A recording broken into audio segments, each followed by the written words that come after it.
Hello everyone, নতুন একটা পর্বে সবাইকে স্বাগত। নতুন একটা পর্ব মানেই নতুন একটা রেসিপি। চলছে রথের মেলা, আর রথের মেলা মানেই কিন্তু বিভিন্ন রকম তেলে ভাজা। রথযাত্রা স্পেশাল পর্বে আজকে বানাবো একদম মেলার দোকানের মতন অথবা রাস্তার ধারের ঠেলাগাড়ির দোকানের মতন ডাল পকোড়া বা ডালের বড়া। সাথে রেখেছি একটা স্পেশাল চাটনি, যেটার সাথে এই ডাল বড়া খেতে কিন্তু অসাধারণ লাগে। আসুন তাহলে শুরু করা যাক আজকের ভিডিওটা। ডাল পকোড়া বানানোর জন্য প্রথমে আমি ডাল ভিজিয়ে নেব। একটা পাত্রের মধ্যে নিয়ে নিচ্ছি একটা কাপ মেপে 1 কাপ পরিমাণে ছোলার ডাল। এখানে আমি ছোট চায়ের কাপ ব্যবহার করছি, আর ওজন হিসেবে বললে 150 গ্রাম ডাল রয়েছে। এরই সাথে আমি নিয়ে নেব সম পরিমাণে মটর ডাল। এখানে কিন্তু আপনারা একটা জিনিস খেয়াল রাখবেন, ছোলার ডাল আর মটর ডাল দুরকম ডাল মিশিয়ে করতে হবে, তাহলে কিন্তু এই পকোড়ার টেস্ট ভালো হবে। আর দুরকম ডাল কিন্তু একদম সম পরিমাণে নিতে হবে। এখন আমি ডালটাকে 3 থেকে 4 বার জল বদলে ধুয়ে নেব। ডাল ধুয়ে নেওয়া কিন্তু অত্যন্ত জরুরি একটা স্টেপ, কারণ ডালের মধ্যে প্রচুর ময়লা থাকে। চলুন, ডাল ধুয়ে নেওয়া হয়ে গেল। এবার আমি ডালটা ভিজিয়ে রাখবো। তার জন্য আমি আজকে ব্যবহার করছি ফুটন্ত গরম জল।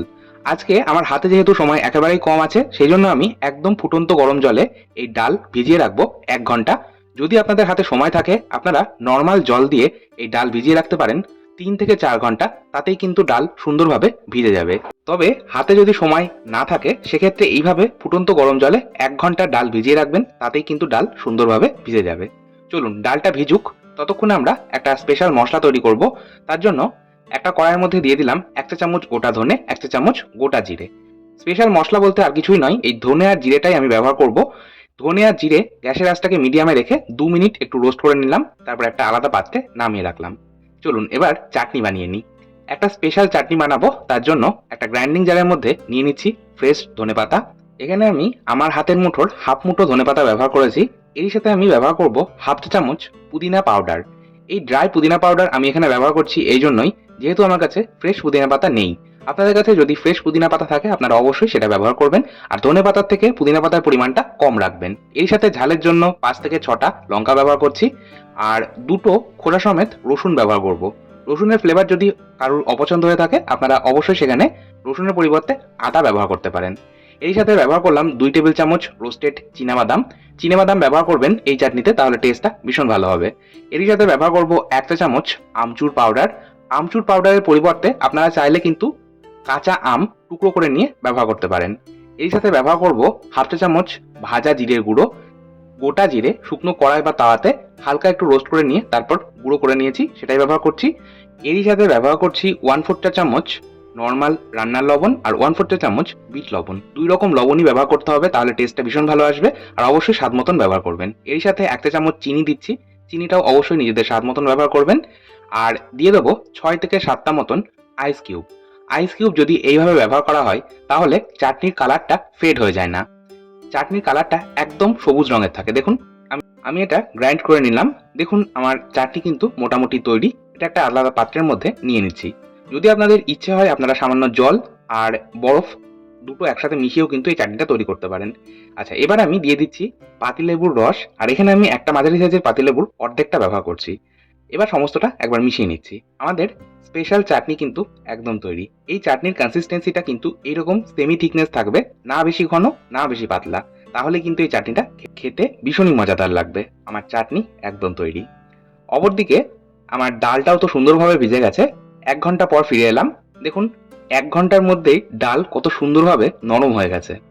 যখন হাতে খুব কম সময় থাকে, আমি এইভাবে ডাল 1 ঘন্টা ভিজিয়ে রাখি গরম জলে, তাতেই কিন্তু ডাল সুন্দরভাবে নরম হয়ে যায়। আচ্ছা, ডাল ভেজানো জলটা ফেলে দিলাম। একটা গ্রাইন্ডিং জারের মধ্যে দিয়ে দিলাম আগে থেকে যে গোটা ধনে আর গোটা জিরেটা রোস্ট করে রেখেছিলাম, সেই গোটা ধনে আর গোটা জিরেটা। এবার এটার একটা হাফ ডাস্ট পাউডার তৈরি করলাম, মানে এটা আধ ভাঙা মতন করে নিলাম। আমি দেখিয়ে দিচ্ছি, দেখুন এটা কিন্তু একদম ফাইন পাউডার তৈরি করে নিই, এইরকম আধ ভাঙা মতন করে নিয়েছি। আপনারা চাইলে এই কাজটা হামানদিস্তার মধ্যে দিয়েও করতে পারেন, আবার শিলনোড়াতেও করে নিতে পারেন। এবার আমি ওই গ্রাইন্ডিং জারের মধ্যে ভিজিয়ে রাখা ডালটা দিয়ে দিলাম। সম্পূর্ণটাই দিয়েছি, যেহেতু আমি বড় গ্রাইন্ডিং জার ব্যবহার করছি। এবার এর মধ্যে আমি দিয়ে দিচ্ছি 2 চা চামচ লবণ বা স্বাদ মতন লবণ, আর ব্যবহার করব হাফ ইঞ্চি আদা। আদাটা আমি খোসা ছাড়িয়ে এইভাবে একটু ছোট করে টুকরো করে রেখেছি। আর ব্যবহার করব 7 থেকে 8টা মতন কাঁচা লঙ্কা। এই ডালের বড়া কিন্তু একটু ঝাল ঝাল হলে বেশি ভালো হয়, তাই আমি এখানে লঙ্কার পরিমাণটা একটু বেশি ব্যবহার করছি। আপনারা অবশ্যই নিজেদের স্বাদ মতন ব্যবহার করবেন। আর যদি ইচ্ছে হয় আপনারা শুকনো লঙ্কাও কিন্তু এই ডাল বাটার মধ্যে ব্যবহার করতে পারেন। আচ্ছা, এটা আমি এবার একদম জল ছাড়া পেস্ট করে নিলাম। তবে এই ডাল বাটা কিন্তু একদম মিহি পেস্ট হবে না, একটু দানাদার থাকতে হবে, তাহলে খেতে ভালো লাগবে।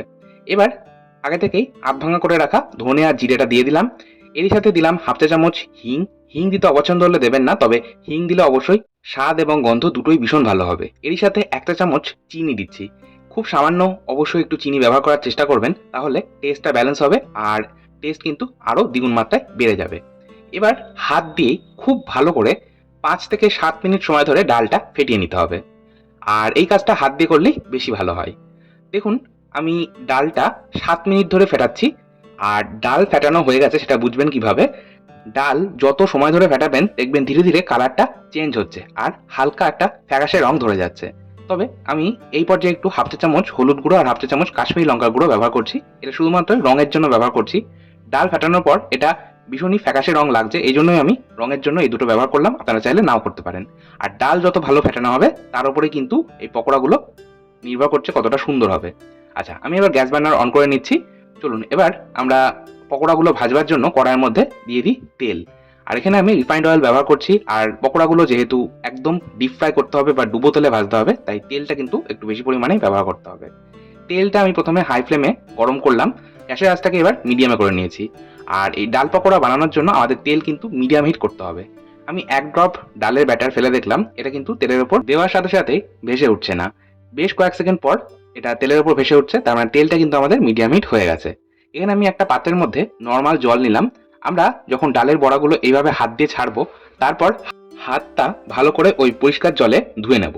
আচ্ছা, এবার আমি এই মিডিয়াম হিট তেলের মধ্যে একটা একটা করে বড়া ছেড়ে দিচ্ছি। আর এই পকোড়া বা বড়াগুলো আপনারা কিন্তু আপনাদের ইচ্ছে মতন সাইজে ছোট বা বড় রাখতে পারেন। তবে এই ডালের পকোড়া বা ডালের বড়া কিন্তু খুব বেশি বড় বড় ভালো লাগে না, একটু মিডিয়াম সাইজ বা একটু ছোট সাইজ হলেই বেশি ভালো হয়। দেখুন, একটা দিক সেঁকা হয়ে গেলে মানে হালকা কালারটা চেঞ্জ হলে একটা দিক, তারপর আমি একটা কাঁটা চামচের সাহায্যে এটা উল্টে নিলাম। এইভাবে আমি লো মিডিয়াম আছে মিনিট 3-4 সময় ধরে ভেজে নিলাম। তারপর তেল থেকে ছেঁকে তুলে নিচ্ছি। এইভাবে আমি সমস্ত পকোড়া ভেজে নেব।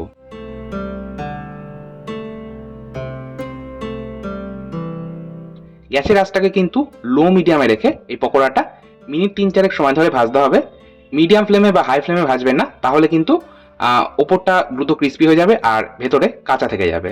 আমার ডালের পকোড়া ভেজে নেওয়া হয়ে গেছে মোটামুটি পরিবেশন করার মতন। আমি এই ফাঁকে 4-5টা মতন কাঁচা লঙ্কা এই গরম তেলের মধ্যে ভেজে নেব। এই ডালের পকোড়ার সাথে এই কাঁচা লঙ্কা ভাজা খেতে কিন্তু অসাধারণ লাগে। আচ্ছা, এবার আমি পরিবেশন করব গরম গরম এই ডালের পকোড়া পরিবেশন করব একদম দোকানের মতন করে। এইভাবে আমি খবরের কাগজটা রোল করে নিচ্ছি।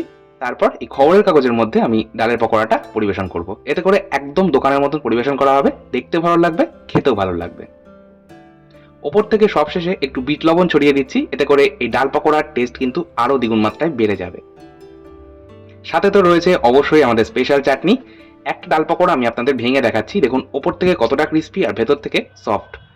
আপনারাও বাড়িতে অবশ্যই এইভাবে একবার বাড়িতে বানান, খান, পরিবারের সকলকে খাওয়ান। আশা করছি সকলের কিন্তু ভীষণ ভালো লাগবে। আর আজকের মতো তাহলে এই পর্যন্তই। আবার চলে আসবো নতুন কোনো ভিডিও নিয়ে, নতুন কোনো রেসিপি নিয়ে। আপনারাও সাথে থাকুন, অবশ্যই ভালো থাকুন, সুস্থ থাকুন। ধন্যবাদ।